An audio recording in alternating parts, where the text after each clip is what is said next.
Millionaire tries to embarrass the maid's son by making him play the violin at dinner, not knowing he was a genius. Drop your location in the comments before the story starts. Your support means the world to us. The morning rain drummed against the windows of the Thornton mansion like tiny fingers tapping an urgent rhythm.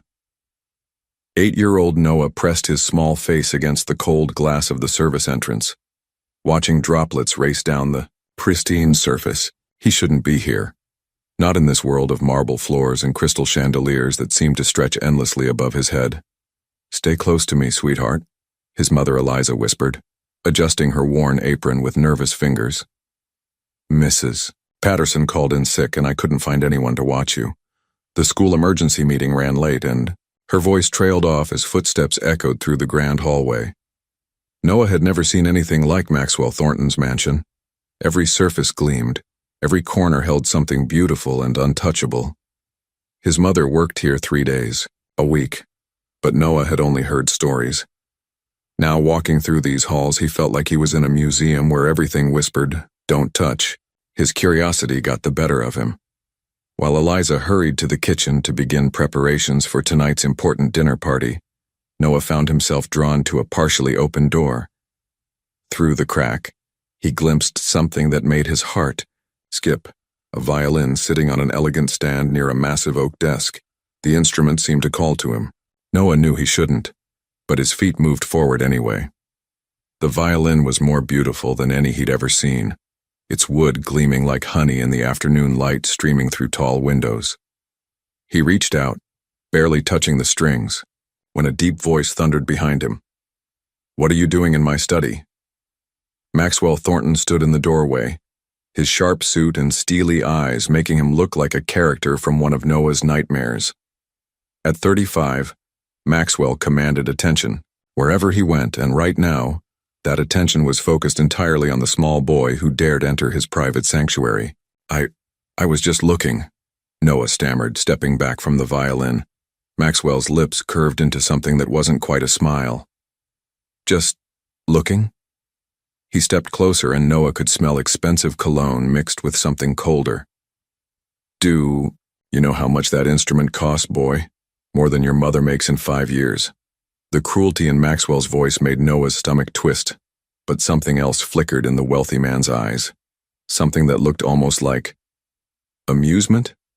"Tell me," Maxwell said, circling Noah like a predator.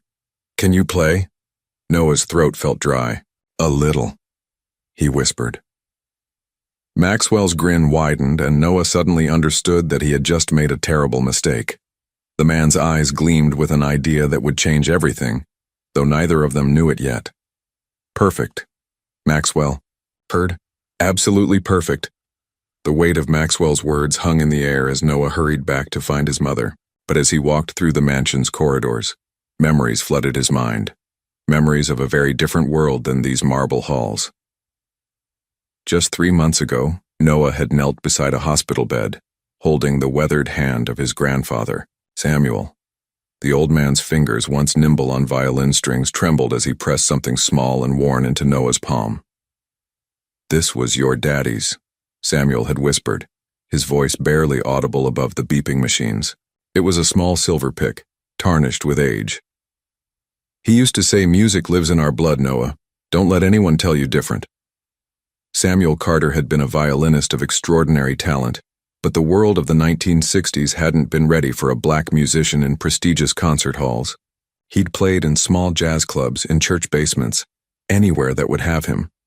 The discrimination had broken his dreams, but never his spirit.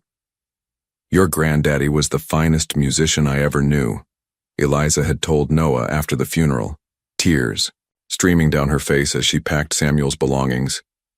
"He said the music skipped me entirely and went straight to you." Now, in their tiny apartment, just a small room behind Mrs. Chen's laundromat, Noah practiced every morning before school. The violin Samuel had left him was old and scarred, held together with tape in places. But when Noah drew the bow across its strings, magic happened. Eliza worked 3 jobs to keep them afloat. Early mornings at the bakery, afternoons cleaning, the Thornton mansion, evenings waitressing at Murphy's Diner. Her heart condition made every day a struggle, but she never complained. Not when the medical bills piled up. Not when Noah's father had died in that construction accident 2 years ago, leaving them with nothing but memories and debt. "Mama works so hard," Noah whispered to his grandfather's photograph each morning, positioning it carefully on the windowsill where the light caught Samuel's proud smile. "I'm going to make you both proud someday." He'd been teaching himself using library books and free online videos, practicing scales until his fingertips bled. Mrs. Chen sometimes complained about the noise, but she'd grown fond of the serious little boy who helped her fold laundry in exchange for a quiet practice space. Noah remembered the day he'd finally mastered his grandfather's favorite piece, Massenet's Meditation. He'd played it perfectly, tears streaming down his face, feeling as though Samuel was there in the room with him. But that was their secret world. Here, in Maxwell Thornton's mansion, Noah felt the crushing weight of how different their lives were. His mother moved through these halls like a ghost, invisible to the wealthy family that lived here. "Noah?" Eliza's voice called from the kitchen, worry threading through her words. "Where are you, sweetheart?"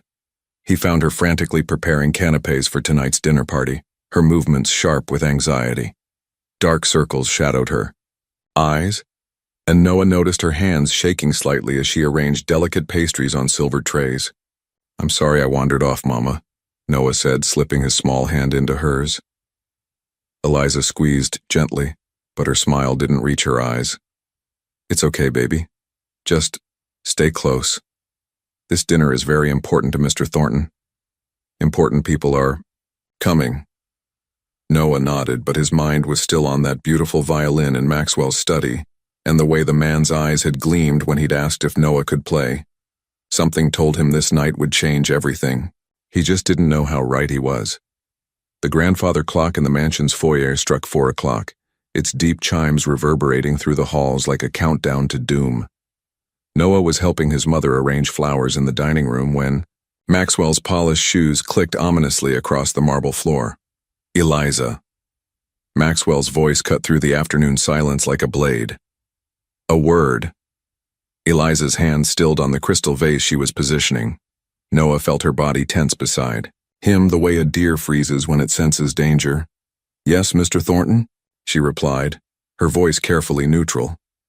Maxwell's cold gaze swept over them both, lingering on Noah with that same unsettling amusement from earlier. "I've been thinking about our little situation. Your son's unexpected presence here today." "Sir, I apologize again. It won't happen." "Oh, but it will," Maxwell interrupted, his smile sharp as broken glass. "In fact, I have the perfect solution. Tonight's guests need entertainment, and your boy claims he can play violin." The color drained from Eliza's face. "Mr. Thornton, Noah is just a child. He's never performed for important people?" Maxwell's eyebrows arched mockingly. "How limiting. Tonight he'll have the chance to expand his horizons. I want him to play for my guests during dinner. A little cultural enrichment." Noah's stomach dropped. He could hear the cruelty beneath Maxwell's polite words, could see how his mother's hands had begun to tremble. "Please," Eliza whispered, stepping protectively in front of Noah. "He's only 8 years old. This isn't appropriate." Maxwell's facade of politeness evaporated. "Appropriate?" He stepped closer, his voice dropping to a dangerous whisper. "Do you know what's not appropriate, Eliza? Bringing your child to my home without permission. Letting him wander through my private study, touching my priceless possessions."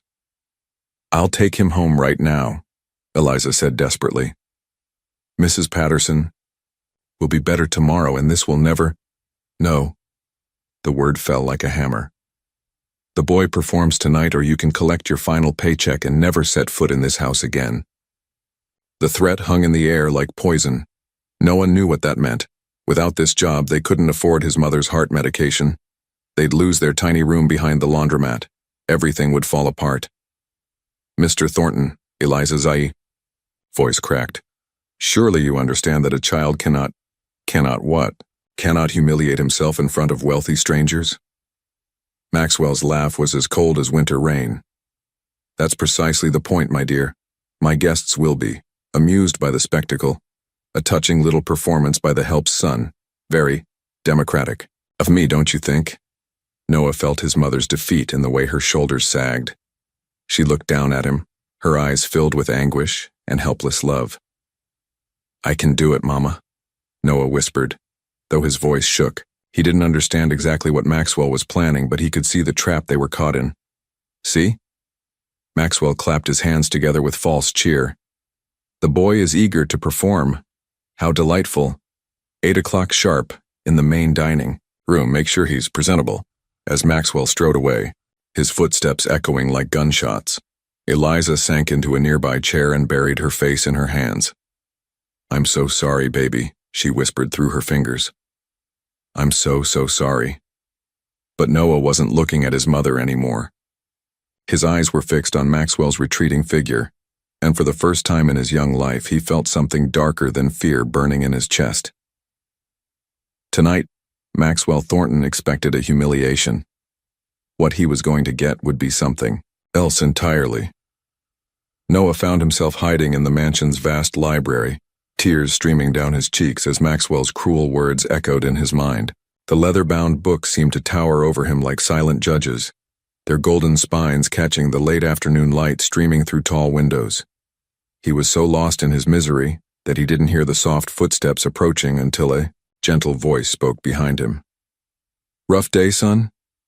Noah spun around to find a tall, elderly man with kind eyes and silver hair.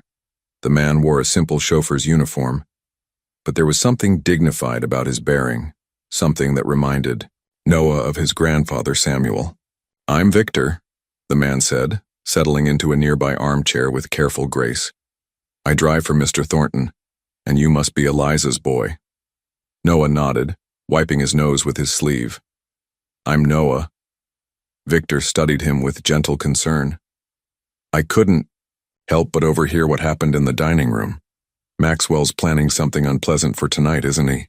He wants me to play violin for his fancy guests, Noah whispered. But he expects me to fail. He wants them to laugh at me. Victor's expression darkened. That sounds like Maxwell, all right? He leaned forward, his voice growing softer. Tell me, Noah, can you actually play? Noah hesitated, then nodded slowly. My grandfather taught me a little before he died. I've been practicing on his old violin every morning. Your grandfather was a musician? Samuel Carter, Noah said with quiet pride. Mama says he was the best violinist she ever heard, but nobody would give him a chance because of the color of his skin. Victor finished gently. Noah's eyes widened in surprise at the man's understanding. Victor was quiet for a long moment, his fingers drumming thoughtfully on the arm of his chair. Noah, can I tell you a secret? I wasn't always a driver. I used to teach music at the Westfield Academy, one of the most prestigious music schools in the state. What happened? Noah asked, his tears forgotten. The school went under during the recession. I lost everything. My career, my reputation, even my home. Maxwell hired me when no one else would, though I suspect he enjoys having a former professor as his driver. Victor's smile was sad but not bitter. Sometimes life takes unexpected turns. Victor studied Noah's face carefully. Show me your hands. Confused, Noah held out his small hands. Victor examined them with the practiced eye of someone who had taught countless students. Good finger-length, flexible joints, Victor murmured. And your grandfather's musical blood. He looked up at Noah with growing interest. How much have you really learned? Noah's voice grew stronger. I can play scales, some simple pieces. I learned grandfather's favorite song, Meditation by Massenet. I practice every morning before school using videos on the library computer. Victor's eyebrows shot up. Massenet, that's not exactly beginner material. He stood up suddenly, pacing with excitement. Noah, what if I told you that Maxwell's plan might just backfire spectacularly? What do you mean? Victor knelt down to Noah's eye level, his face serious but warm. I mean, what if instead of giving those guests the humiliation they expect, you gave them something beautiful, something real? But I'm just 8 years old, Noah protested. I'm not good enough to play for important people. Music isn't about age, son. It's about heart. And from what I can see, you've got more heart than Maxwell Thornton ever will. Victor's eyes sparkled with something Noah hadn't seen since his grandfather died. Belief. Would you? Would you help me? Noah asked, his voice barely a whisper. Victor smiled, and for the first time since arriving at the mansion, Noah felt a spark of hope ignite in his chest. Son, Victor said, standing and extending his hand, I thought you'd never ask. Victor led Noah to a quiet alcove near the servants' quarters, away from Maxwell's prying eyes. The afternoon light was fading, casting long shadows across the mansion's ornate walls.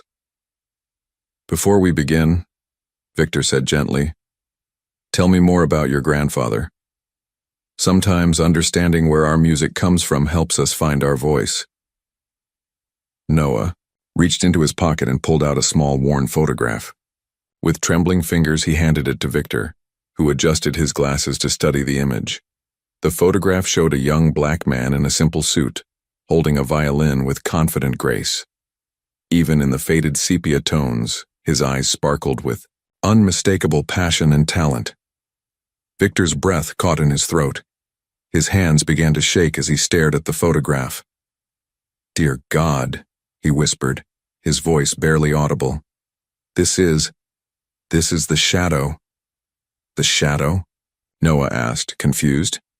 Victor looked up at Noah with wonder and disbelief. Son, your grandfather was a legend. In the jazz circles of the 1960s, there was a violinist they called the Shadow because he played in dimly lit clubs, often behind curtains or in corners where people couldn't see his face clearly. But musicians, real musicians, knew they would travel hundreds of miles just to hear him play. Noah's eyes widened. But grandfather never told me.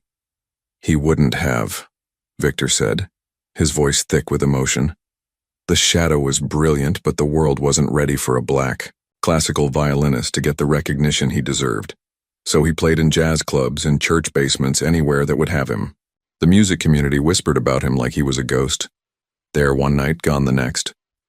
Victor stood up and began pacing, his excitement growing. I studied briefly under Master Chen in Philadelphia in the early 70s.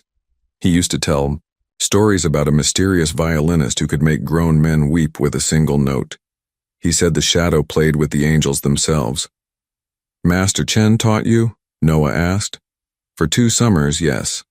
And he mentioned that he'd worked with the Shadow years before, said it was like teaching music to music itself. Victor turned to Noah, his eyes bright with tears. Your grandfather and I learned from the same master, Noah. We're connected by more than chance. Noah felt a shiver run down his spine. Grandfather always said music was in our blood. It is, son. It absolutely is. Victor knelt down and placed his hands on Noah's shoulders. But it's more than that. Master Chen used to say that some students carry the essence of their teachers forward, like a flame passed from candle to candle. Your grandfather carried Master Chen's teachings. You carry your grandfather's gift. But I'm not like him, Noah protested. I'm just a kid who practices in a tiny room.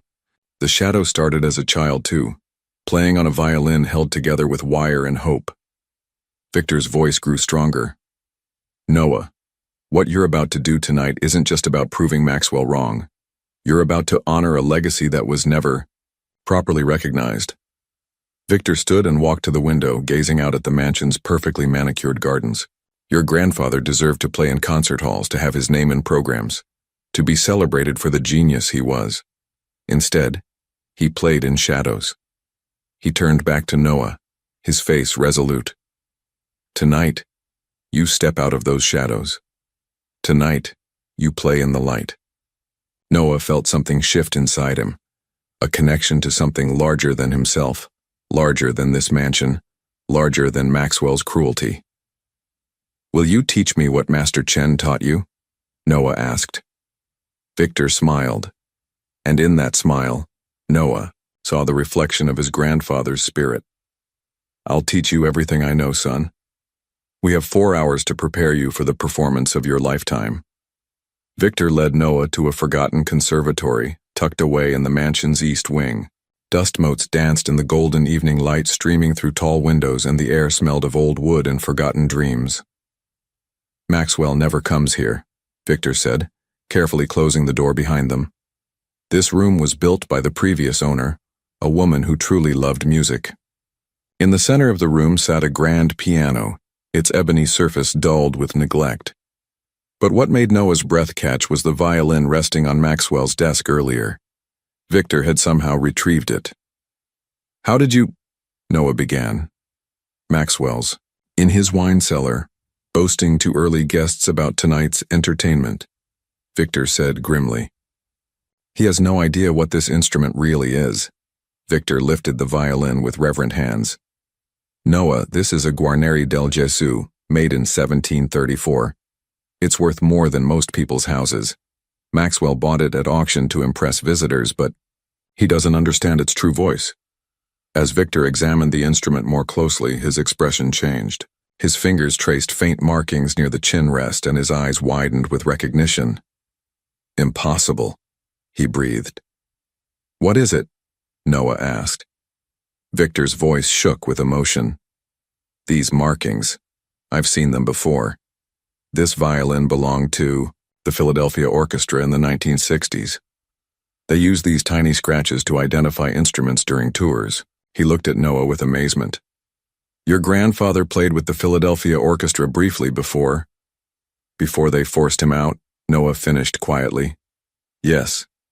Son, there's a chance, just a chance, that your grandfather's hands once held this very instrument." The coincidence felt otherworldly, as if the universe was aligning to give Samuel's legacy one final moment to shine.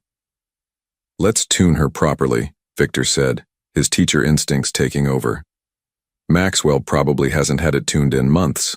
As Victor adjusted the strings, the violin began to sing with pure, crystalline tones. Noah had never heard anything so beautiful.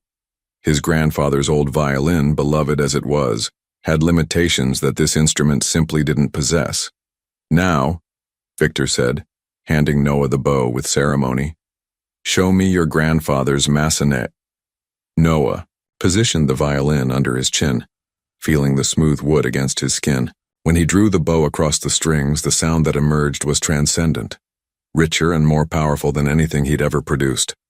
"Good," Victor said, but his teacher's ear caught imperfections. "But you're holding tension in your shoulder. Relax. Let the music flow through you, not fight against you." For the next 2 hours, Victor worked with Noah intensively. He showed him how to project sound in a large room, how to breathe with the music, how to let emotion guide technique rather than the other way around. "Remember," Victor said as they practiced, "you're not performing for Maxwell or his guests. You're having a conversation with your grandfather. Let him guide your bow." Meanwhile, in the main dining room, Maxwell was indeed entertaining his early arrivals with cruel anticipation of the evening's surprise entertainment. The wealthy guests laughed at his descriptions of the little servant boy, who thought he could play for sophisticated company, but in the forgotten conservatory, something magical was happening. With each passing minute, Noah's playing grew more confident, more connected to something deeper than technique. "One more time," Victor said as the clock struck 7. "But this time, close your eyes. Don't think about the notes on the page. Think about your grandfather's hands, his heart, his dreams that were never fulfilled." Noah closed his eyes and began to play. The melody that emerged was haunting, beautiful, and filled with a maturity that seemed impossible from someone so young. When he finished, Victor wiped tears from his eyes. "Noah," he said quietly, "you're ready. Tonight, the shadow finally gets his moment in the light." From the main hall, they could hear Maxwell's voice calling for the evening's festivities to begin. It was time. The main dining room of the Thornton mansion had been transformed into a showcase of wealth and power. Crystal chandeliers cast dancing light across polished mahogany, while arrangements of rare orchids perfumed the air with exotic sweetness. Maxwell moved through his guests like a predator surveying his territory, his chest puffed with arrogant pride. "Ladies and gentlemen," Maxwell announced, raising his glass of vintage champagne, Tonight promises to be particularly memorable. Among the distinguished guests, two figures stood apart from the rest. Isabella Reynolds, the renowned conductor of the Metropolitan Opera Orchestra, carried herself with quiet dignity. Her silver hair was elegantly arranged, and her sharp eyes missed nothing as she observed Maxwell's behavior with growing distaste. Beside her stood James Harrington, the most influential classical music critic on the East Coast. His reviews could make or break careers, and his presence at Maxwell's dinner was considered a significant social coup. "Maxwell," Isabella said coolly as their host approached, "you mentioned special entertainment tonight. I do hope it's not another one of your amateur tenor friends." Maxwell's smile turned predatory. "Oh, Isabella, this will be far more amusing than that. We'll be treated to a performance by a genuine prodigy." He nearly choked on the word, his eyes gleaming with malicious anticipation. "A prodigy?" James raised an eyebrow. "How intriguing. Anyone we might know?" "I doubt it," Maxwell replied with a laugh that made several guests uncomfortable. "He's quite undiscovered, the son of one of my staff members. 8 years old, believes. He can play violin for sophisticated company." Isabella's expression hardened. "You're planning to humiliate a child for entertainment?" "I'm providing an opportunity," Maxwell said smoothly. "If the boy has talent, surely he'll shine. If not..." He shrugged with mock sympathy. "Well, it's better he learns his limitations now, don't you think?" The other guests, a mix of wealthy, investors, socialites, and cultural figures, exchanged glances. Some looked uncomfortable with Maxwell's obvious setup, while others seemed eager for the spectacle. In the kitchen, Eliza worked frantically to serve the elaborate meal, her hands shaking as she arranged delicate canapes on silver trays. Every few minutes she glanced toward the dining room, her heart breaking at the thought of what her son was about to face. "Mrs. Carter?" A young server named Maria touched Eliza's arm gently. "Your boy. He's been practicing with Mr. Victor. I heard music coming from the old conservatory. Beautiful music." Eliza's eyes filled with hope and terror in equal measure. "Victor's helping him?" "Yes, ma'am, and I think you should know. The music I heard. It didn't sound like child's play." Meanwhile, Maxwell continued his verbal assault on Noah's chances, each word calculated to build expectations for the boys. "Failure. The violin he'll be using," Maxwell announced to his fascinated audience, "is actually a rather valuable piece from my collection. I thought it only fitting that he attempt to play something worthy of the instrument." His laugh was cold as winter wind. "Though I suspect the violin will survive the experience better than the boy's pride." Isabella set down her champagne glass with enough force to make it ring against the table. "Maxwell, this is cruel, even for you." "Cruel?" Maxwell's eyebrows shot up in mock innocence. "I'm giving an underprivileged child the chance of a lifetime. How many 8-year-olds get to perform for such distinguished company? You're setting him up to fail," James observed quietly. "What kind of man finds joy in a child's humiliation?" Maxwell's mask slipped for just a moment, revealing something darker underneath. "The kind of man who understands that people need to know their place in the world, better to learn it young." The room fell into uncomfortable silence, broken only by the soft clinking of silverware against fine china. Even the most cynical guests began to sense that they were about to witness something that would leave them all diminished.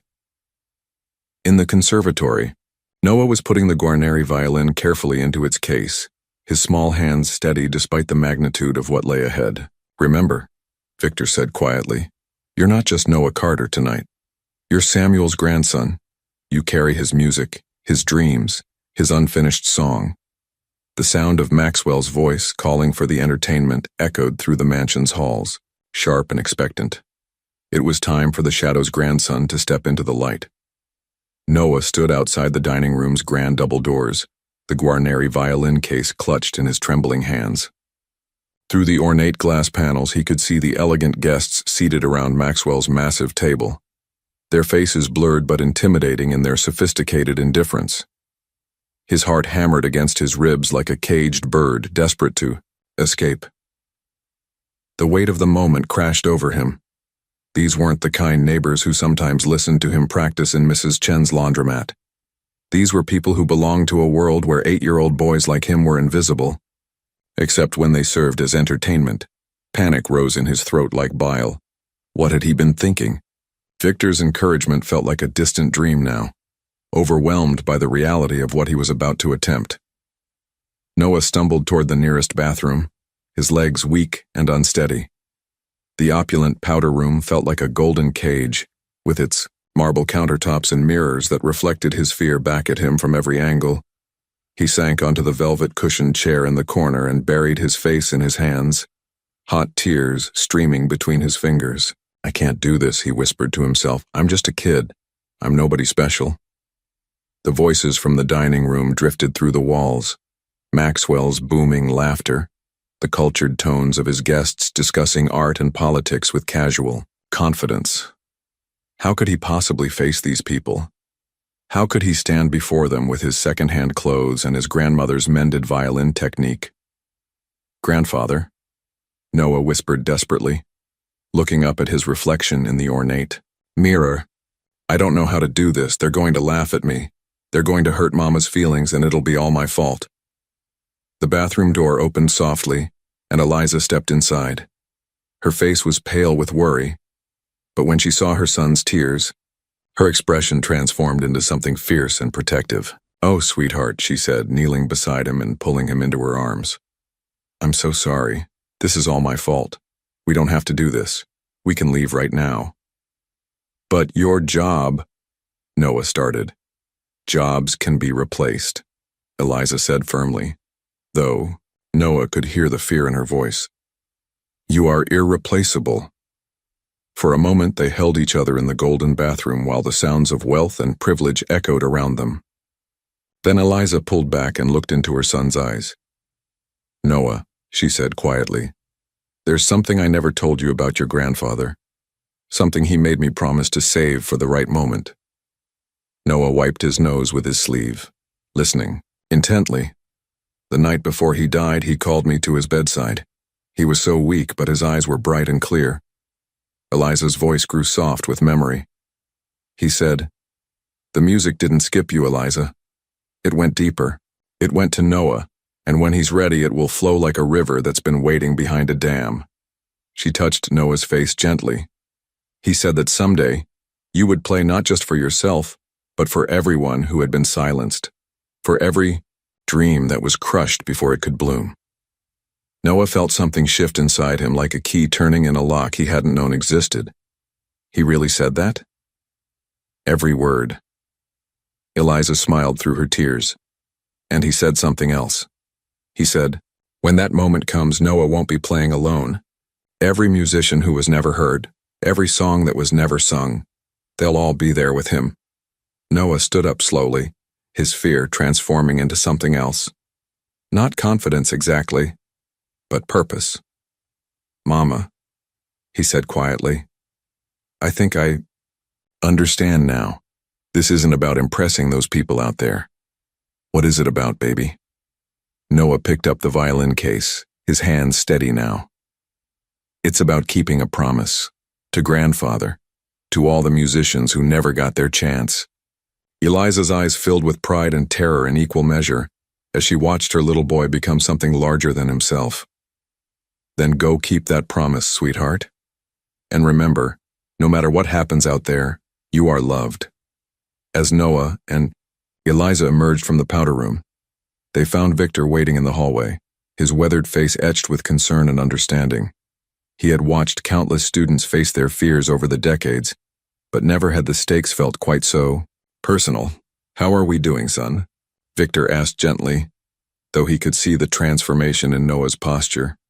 The boy stood straighter now, his grip on the violin case firm rather than desperate. "I think I'm ready," Noah said, his voice small but steady.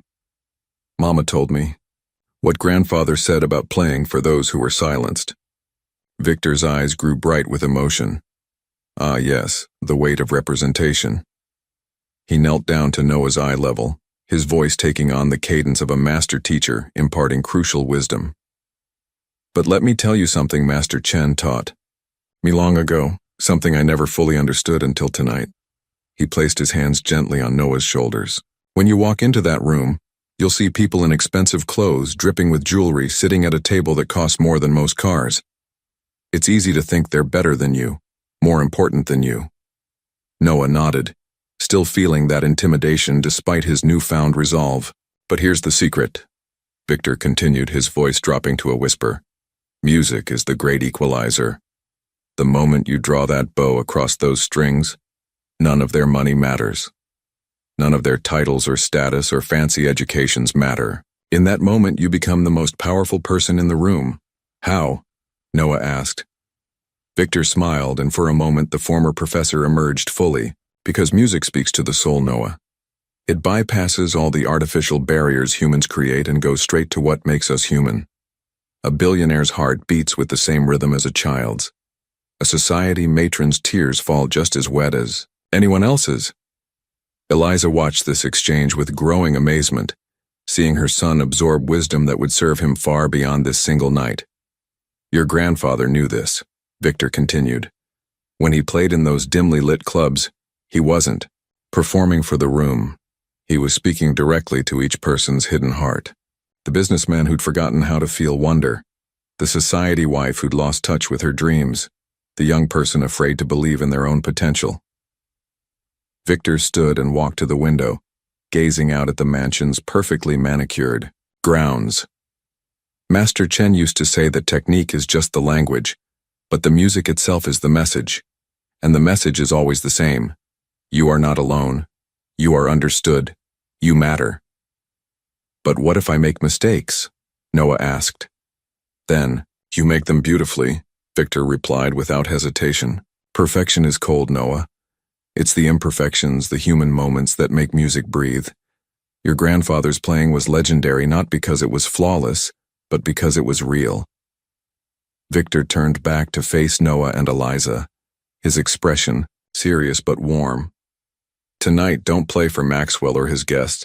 Don't even play for your grandfather's memory, though his spirit will be with you. Then who do I play for? Noah asked.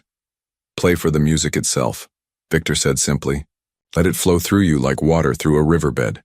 Don't try to control it or shape it or make it impressive, just let it be what it wants to be. From the dining room came the sound of Maxwell's voice, calling for the evening's entertainment to begin. The moment had arrived. Victor knelt once more and looked directly into Noah's eyes. Remember, son, you're not going in there as a servant's child or as someone who needs to prove anything. You're going in there as a musician. And musicians, he smiled with quiet pride, are the memory keepers of the human heart. Noah felt the truth of those words settle into his bones like warm honey. The fear was still there, but it was no longer in control. Thank you, Noah said simply. No, Victor replied, standing and gesturing toward the dining room. Thank you. Tonight you're giving us all a gift. Now go share it. As they walked toward the double doors, Noah could hear his grandfather's voice in his memory, as clear as if Samuel were walking beside him. Music lives in our blood, Noah. Don't let anyone tell you different. Tonight he wouldn't. As Noah approached the dining room entrance, Maxwell's voice boomed with theatrical grandeur, introducing his special surprise to the assembled guests. But Victor suddenly placed a gentle hand on Noah's shoulder, stopping him just outside the ornate doors. Wait, Victor whispered urgently. There's something else about that violin. Something I discovered while you were with your mother.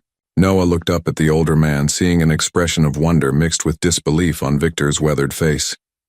I examined the instrument more closely while you were gone, Victor continued, his voice trembling with emotion. Inside the sound hole, there's an inscription. Very faint, almost invisible unless you know where to look.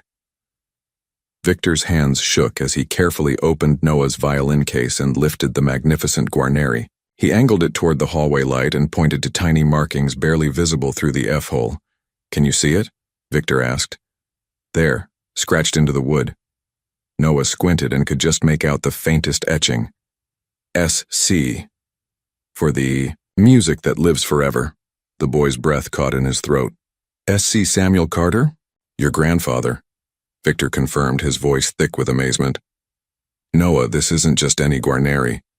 This is the violin your grandfather played during his brief time with the Philadelphia Orchestra.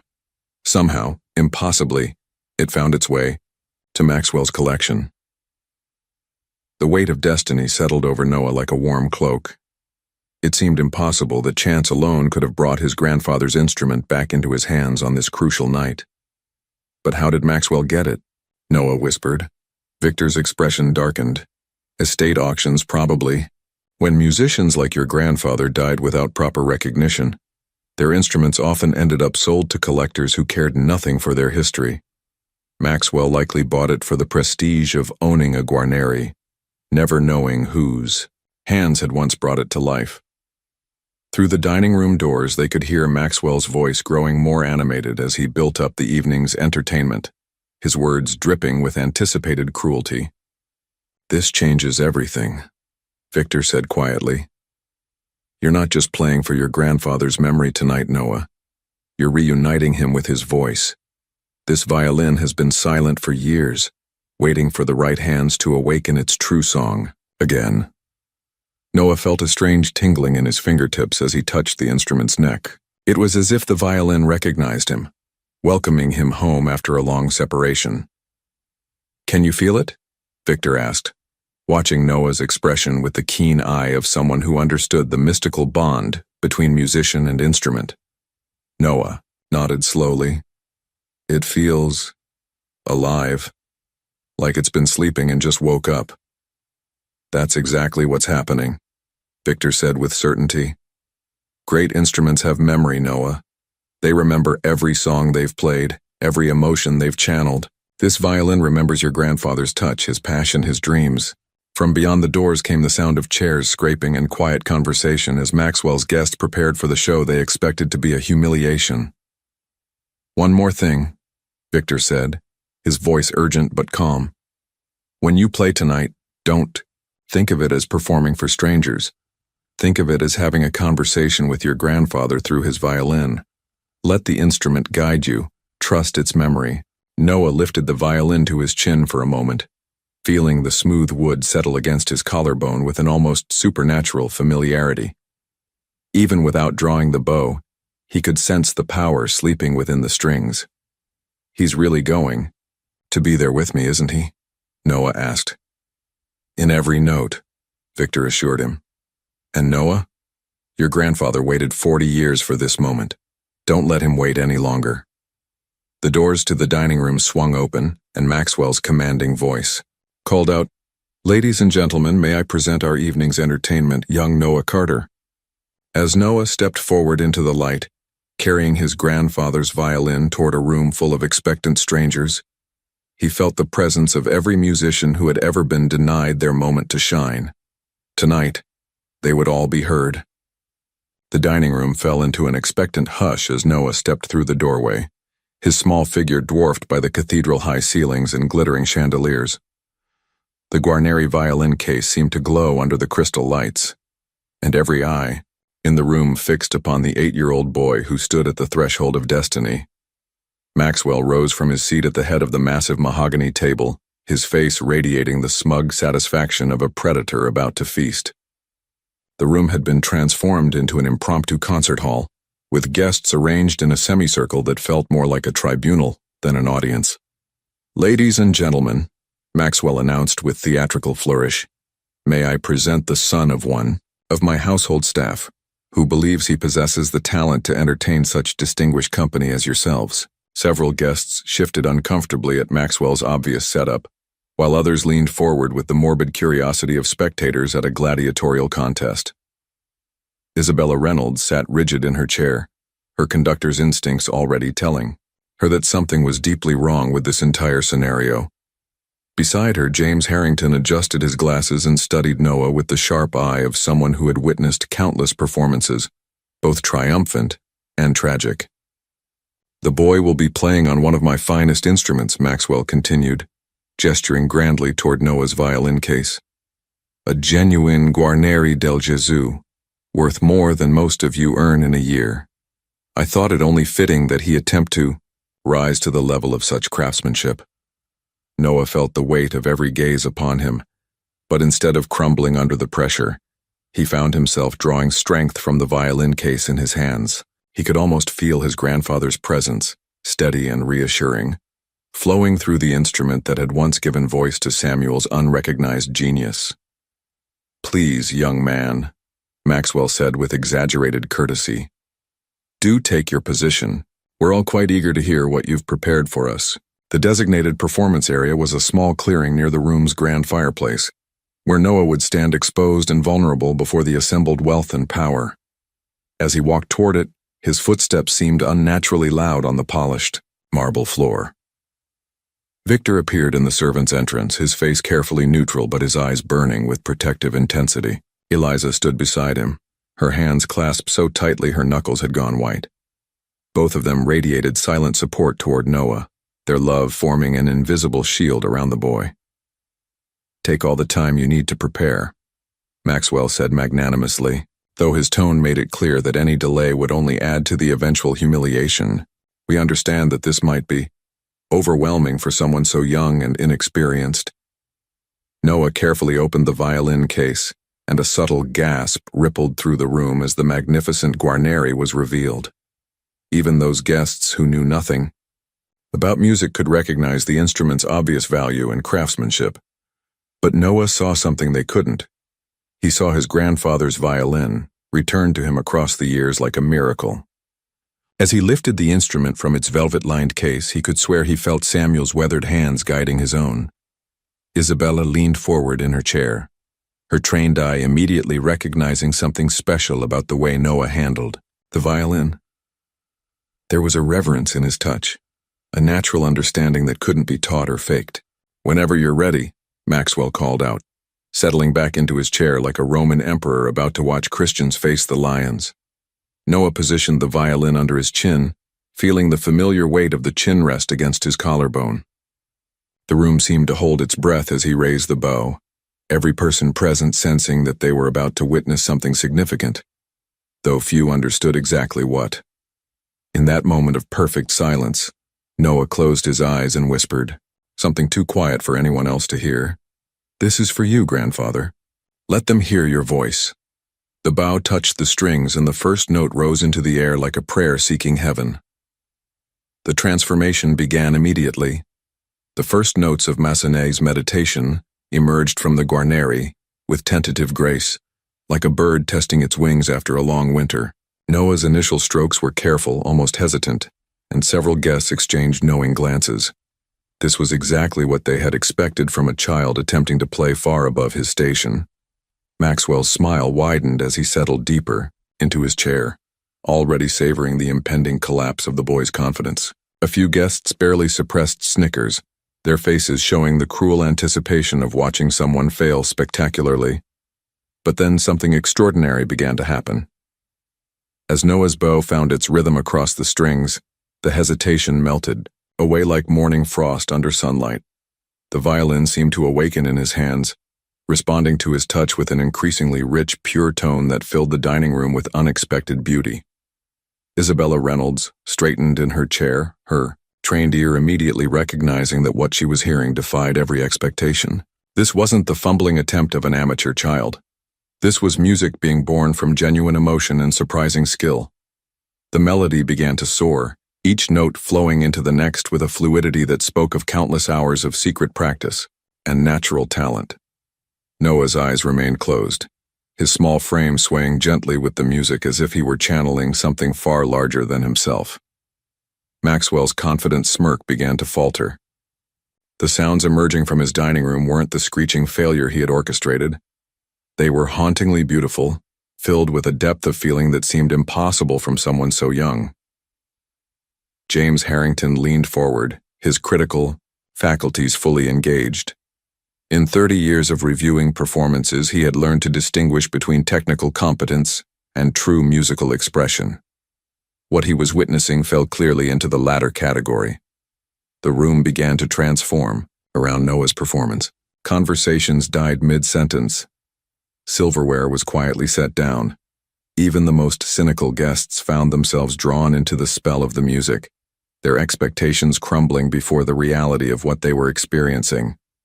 Eliza stood frozen, in the servants' entrance, tears streaming down her face as she watched her son honor his grandfather's memory with every soaring phrase. Victor beside her nodded slowly, recognizing the fulfillment of everything he had hoped for during their afternoon of preparation, but Noah himself was lost in a world beyond the dining room.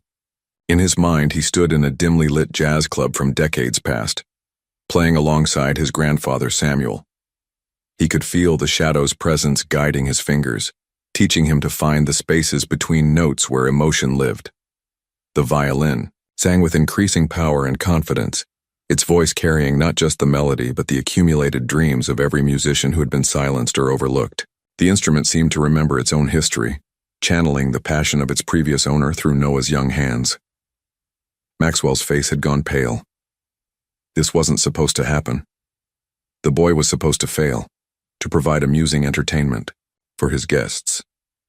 Instead, he was creating something that made Maxwell feel small and crude by comparison. Isabella found herself wiping away tears she hadn't expected to shed. The performance was more than technically proficient. It was transcendent, carrying the kind of emotional truth that she spent her career trying to coax from professional musicians. As Noah approached the piece's climactic passages, his playing reached new heights of expression. The room seemed to hold its breath, every person present sensing they were witnessing something rare and precious. The final notes hung in the air like golden light, slowly fading into a silence that seemed sacred. For a moment, no one moved. No one spoke. The spell of the music held them all in its grip. Then, like a dam bursting, the silence shattered into thunderous applause. Isabella shot to her feet, her hands coming together in appreciation that was both professional and deeply personal. James Harrington was already reaching for his phone, his critic's instincts telling him he had just witnessed something newsworthy. But Maxwell sat frozen in his chair, his face a mask of shock and growing fury. This wasn't how the evening was supposed to end. This was only the beginning. The applause continued to thunder through the dining room, but Maxwell Thornton sat motionless, his face a mask of disbelief and mounting rage. This wasn't the humiliation he had orchestrated. This was his own public defeat at the hands of an 8-year-old boy. Isabella Reynolds moved swiftly toward Noah, her years of experience with young talent immediately taking over. "Young man," she said, kneeling to his eye level, "that was extraordinary. Where did you learn to play with such feeling?" "My grandfather taught me," Noah replied quietly, still holding the guarneri with reverent care. "He said music lives in our blood." James Harrington was already on his phone, speaking in urgent whispers to his editor. "You need to hold the front page," he said. "I've just witnessed something remarkable. A child prodigy, but more than that, a genuine artist." Maxwell finally found his voice, standing abruptly and trying to regain control of his derailed evening. "Well, that was adequate," he said with forced dismissiveness. "Though I hardly think one simple piece demonstrates any real—" "Are you insane?" Isabella cut him off, her voice sharp with outrage.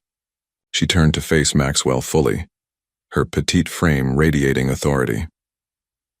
"That child just delivered one of the most moving performances I've heard in years, and you're calling it adequate?" The other guests began to murmur among themselves, their attitudes toward the evening shifting dramatically. What had begun as anticipated cruelty had transformed into something beautiful, and Maxwell's callous response was revealing his true character in the worst possible light. "Really, Isabella," Maxwell said, his tone growing desperate, "you're being overly dramatic. The boy played a simple piece with minimal training. Hardly worthy of such minimal training?" James Harrington stepped forward, his critic's instincts fully engaged. "Mr. Thornton, I've reviewed performances by graduates of Juilliard who couldn't convey half the emotion this child just expressed. His technique may be young, but his musical understanding is profound." Maxwell's face reddened, as he realized his carefully constructed social evening was crumbling around him. "This is ridiculous," he snapped. "You're all being fooled by sentimentality. The boy is nothing special, just the son of hired help who got lucky tonight." The words hung in the air like poison, and several guests recoiled visibly from Maxwell's ugly display. Dr. Patricia Westbrook, a prominent philanthropist, stood and placed her napkin on the table with deliberate precision.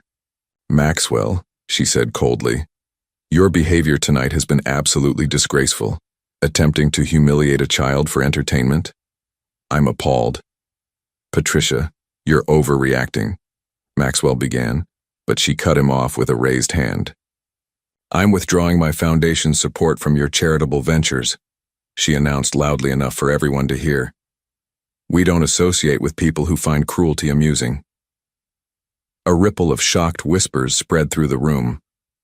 Dr. Westbrook's foundation was worth millions in donations and social credibility. Robert Manchester, one of Maxwell's potential business partners, was already standing to leave. "I'm sorry, Maxwell, but after witnessing this display, I'm having second thoughts about our proposed merger. Character matters in business relationships."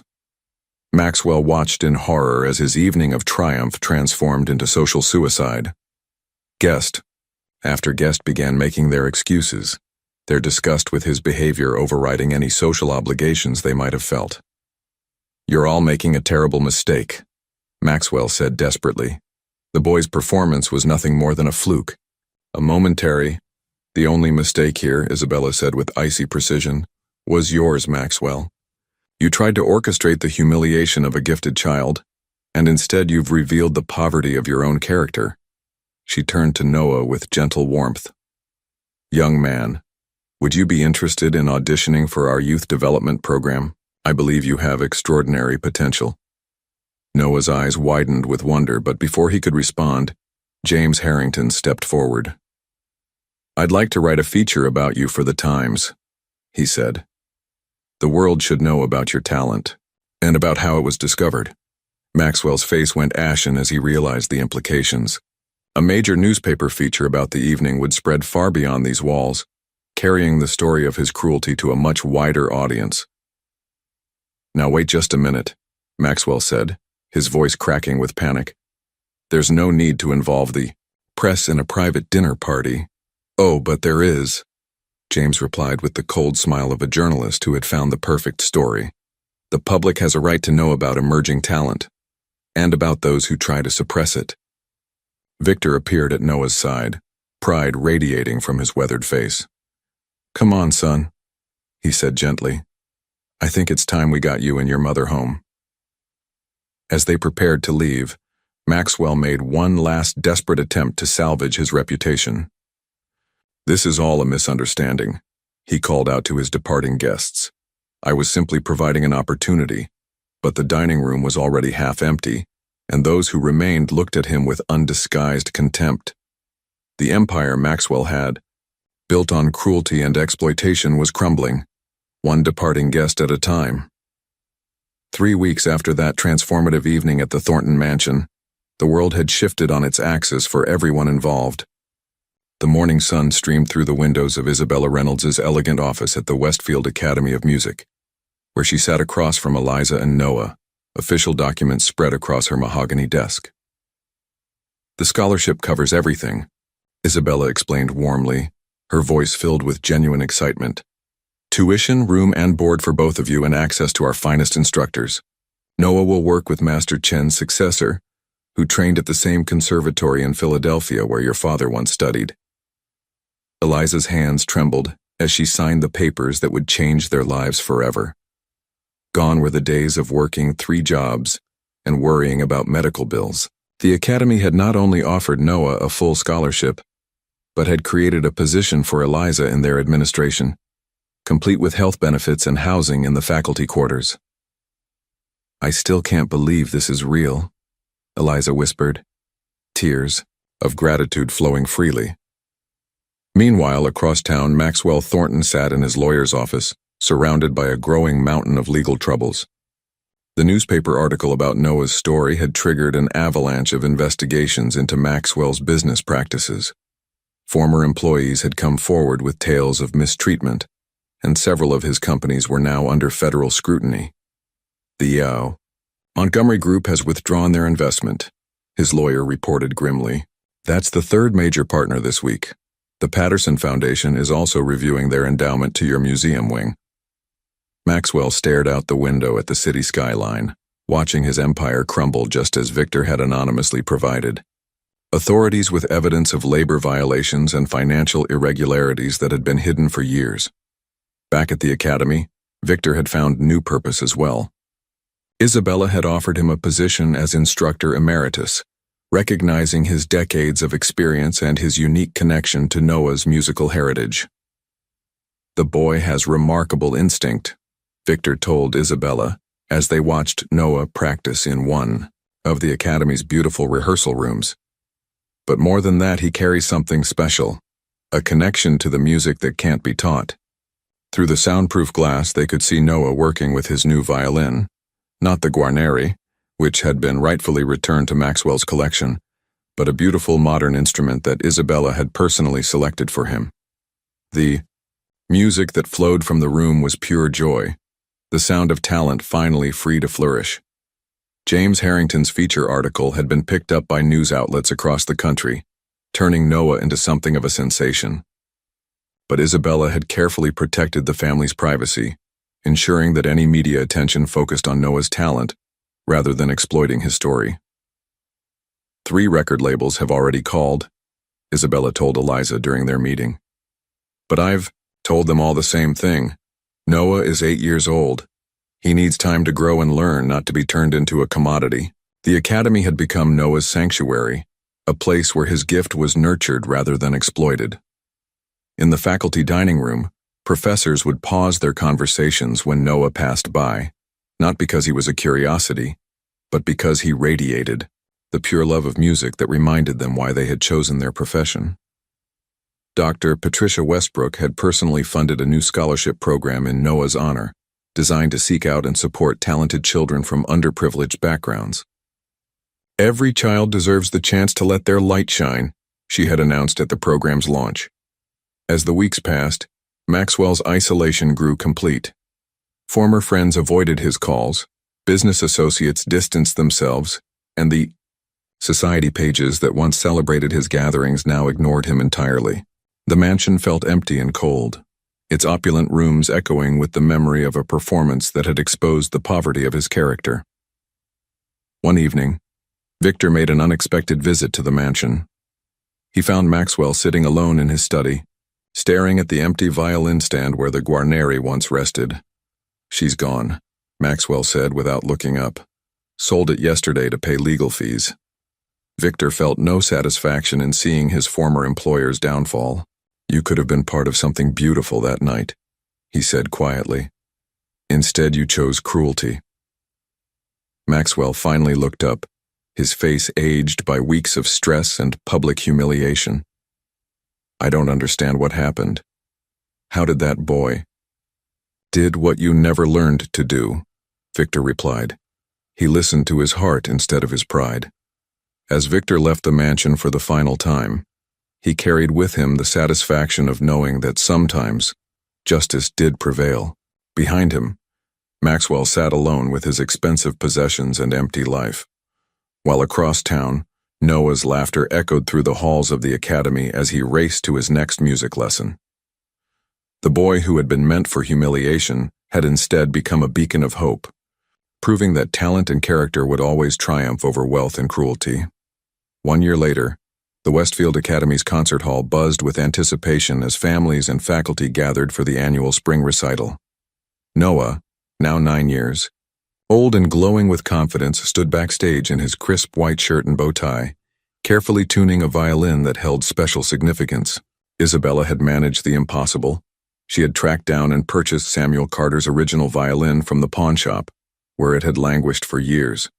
Restored to its former glory, the instrument had been presented to Noah on his 9th birthday, completing a circle that had begun decades earlier.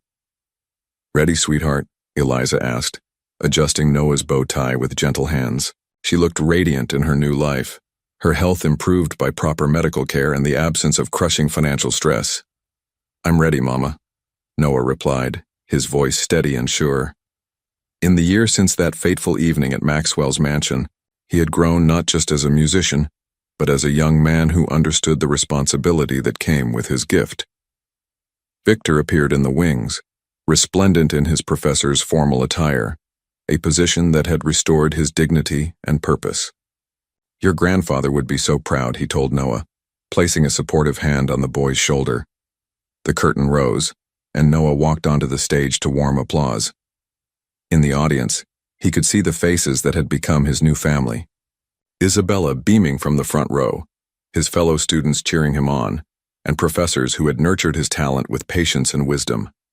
But tonight's performance was about more than showcasing his growth as a musician. Tonight was about honoring a promise. "Ladies and gentlemen," Noah said, his clear voice carrying to every corner of the hall, "I'd like to dedicate tonight's performance to my grandfather, Samuel Carter, and to all the musicians whose voices were silenced, but whose songs live on in our hearts." As he raised the violin to his chin, his grandfather's violin finally home, Noah began to play the Massenet meditation that had changed everything a year ago. But this time, the music carried new depth, new understanding, and a maturity that came from a year of proper training and emotional growth. The audience sat transfixed as Noah's playing soared through the concert hall. This wasn't the hesitant performance of a child trying to prove himself. This was an artist sharing his soul with the world.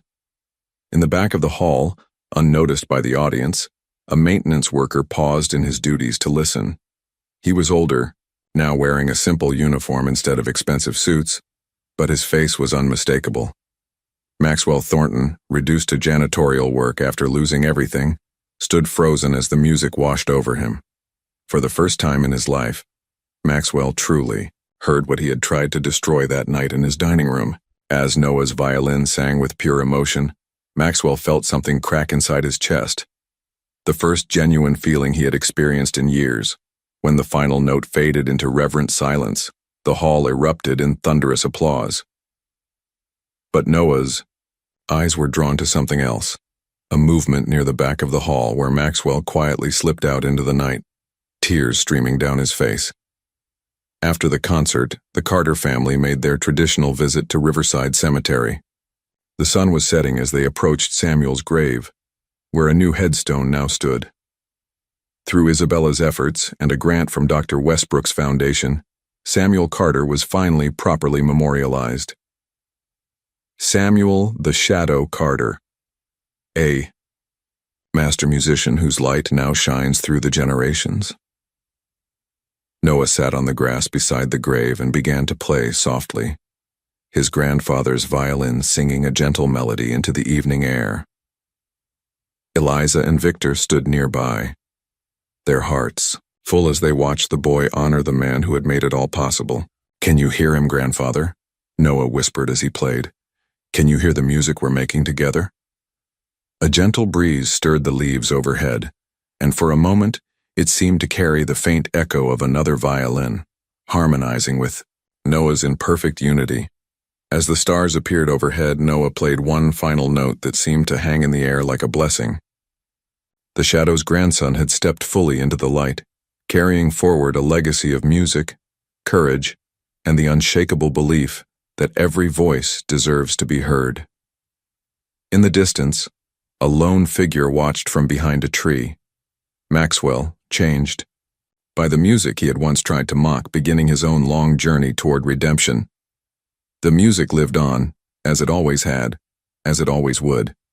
Your old millionaire tries to embarrass his maid's 8-year-old son by forcing him to play the tayir violin at a dinner, not knowing the boy is a genius.